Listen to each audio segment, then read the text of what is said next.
For weeks, the horse refused the saddle. What the vet discovered made everyone scream in horror. The needle was already loaded. Daisy was supposed to die today. The bay mare stood trembling in the corner stall. Her dark eyes held 7 years of pure agony. Her coat was dull and scarred. Deep welts crossed her flanks like battle wounds. They had tried everything. Professional trainers. Behavioral specialists. Expensive therapies. Nothing worked at all. For 4 long years at Thunder Ridge Rescue, she had been labeled their worst nightmare. Dangerous. Unwritable. A liability that attacked everyone. Daisy had hospitalized 6 different people. Her vicious kicks broke ribs. Her teeth tore flesh. Insurance companies threatened to drop the facility. The rescue center's board wanted her gone. They wanted her dead. Today was execution day for the violent mare. "Load the syringe," facility director Damon Reed ordered coldly. "We are done wasting money on that monster." Damon had run Thunder Ridge for 8 years. His only concern was profit margins. Problem animals meant financial losses. Dead animals meant closed cases. "She costs us $2,000 monthly," he told the staff meeting. "Feed, veterinary bills, insurance premiums. That money could save 5 normal horses." The other board members nodded in agreement completely. "Some horses cannot be fixed," added Treasurer Janet Walsh. "We have a business to run here." But Dr. Miranda Kwan could not accept this decision. She had been Thunder Ridge's head veterinarian for only 6 months. Something about Daisy haunted her completely. "Give me one more examination," Miranda pleaded desperately. "Just 30 more minutes before you kill her." Reed checked his expensive watch impatiently. "You have had months to figure her out. Time is up completely." "What if she is in pain?" Miranda pressed urgently. "What if something is physically wrong with her?" "Pain does not excuse violence," Reed replied dismissively. "She is a dangerous animal that attacks people." The previous veterinarian had examined Daisy briefly. His notes said everything looked normal. But those examinations happened 3 years ago. Dr. Harrison barely spent 10 minutes with her, Miranda argued desperately. He retired immediately after those quick checkups. "His diagnosis was perfectly adequate," Reed snapped back. "Stop making excuses for a vicious horse." Miranda noticed something the others missed completely. Daisy only attacked when people touched her back. Saddles triggered explosive violence. Even light brushing caused desperate reactions.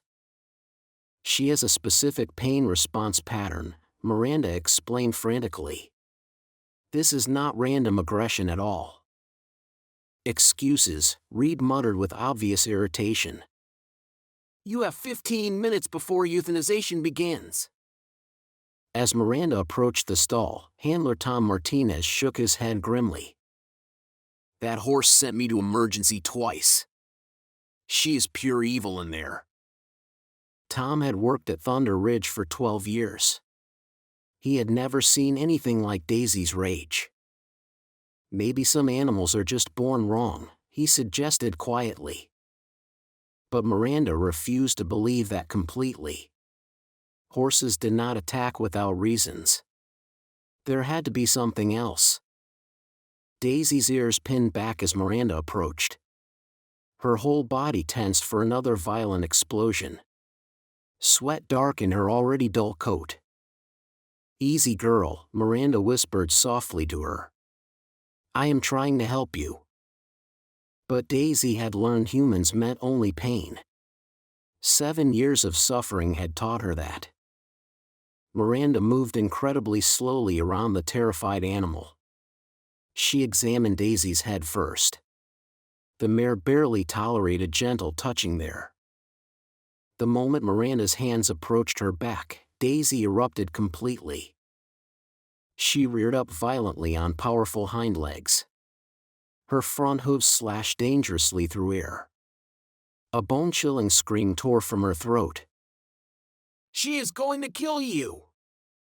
Tom shouted from safety. "Get out of there right now!" From the office window, Reed watched with cold satisfaction. "See? Completely uncontrollable and extremely dangerous." Miranda backed away but refused to give up entirely.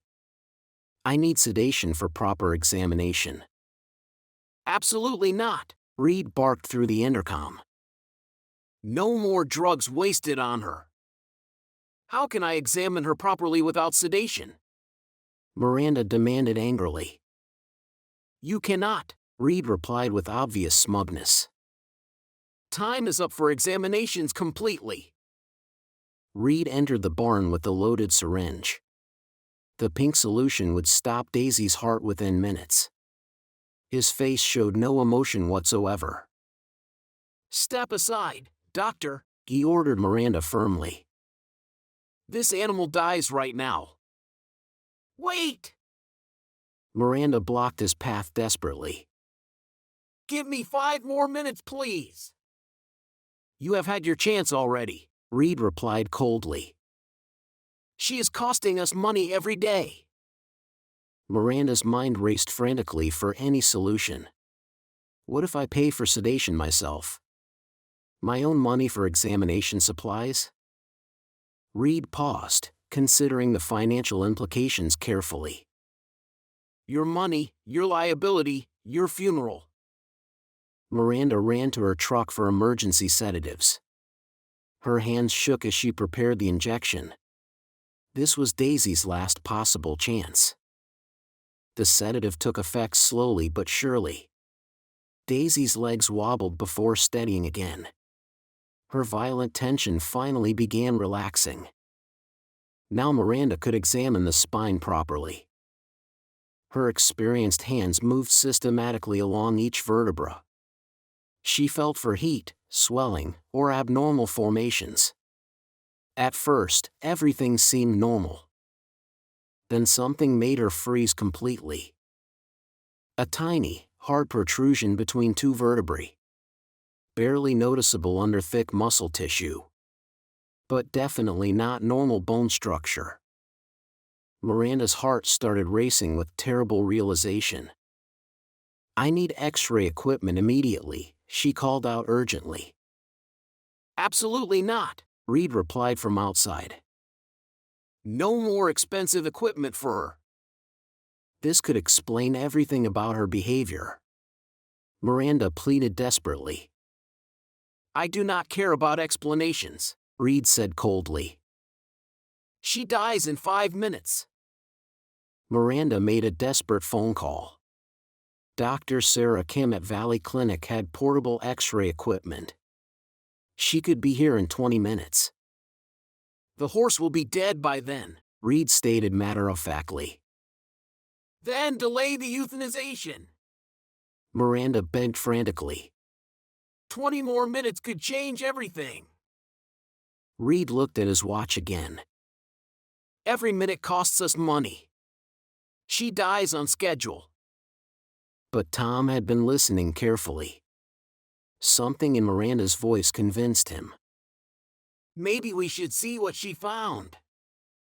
"You are not paid to think," Reed snapped at him angrily.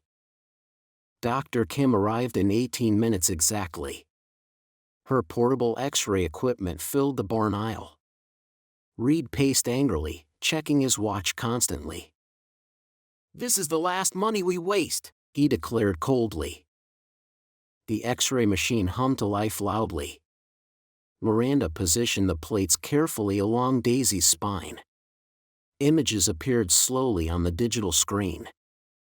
What she saw there changed everything forever. Before we continue with this shocking discovery, please do not forget to like this video and subscribe to our channel. It really helps us grow. A jagged metal fragment was embedded deep between two vertebrae. It had been there for years. Every movement caused grinding pain. Every saddle pressed it directly into her spinal cord. The agony must have been absolutely unbearable. Oh my God! Miranda gasped in horror. Look at this! The X-ray clearly showed the foreign object. It was 2 inches long. Sharp edges pointed in multiple directions. Tom stared at the screen in shock. How long has that been inside her? Miranda studied the bone formation around the metal. At least 4 or 5 years. Maybe longer. Even Reed fell silent for several moments. This changed everything they thought they knew.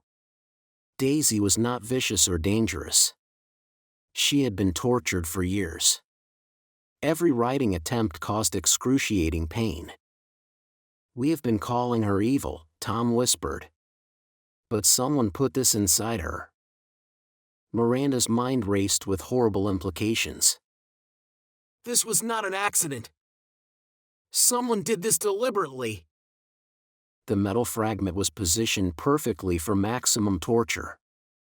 Every saddle would press it deeper. Every ride would be pure agony. "We need emergency surgery immediately," Miranda declared urgently. "This has to come out today." Reed's expression hardened with cold calculation. Surgery costs $20,000 minimum. We do not have that money. Then we let her suffer forever?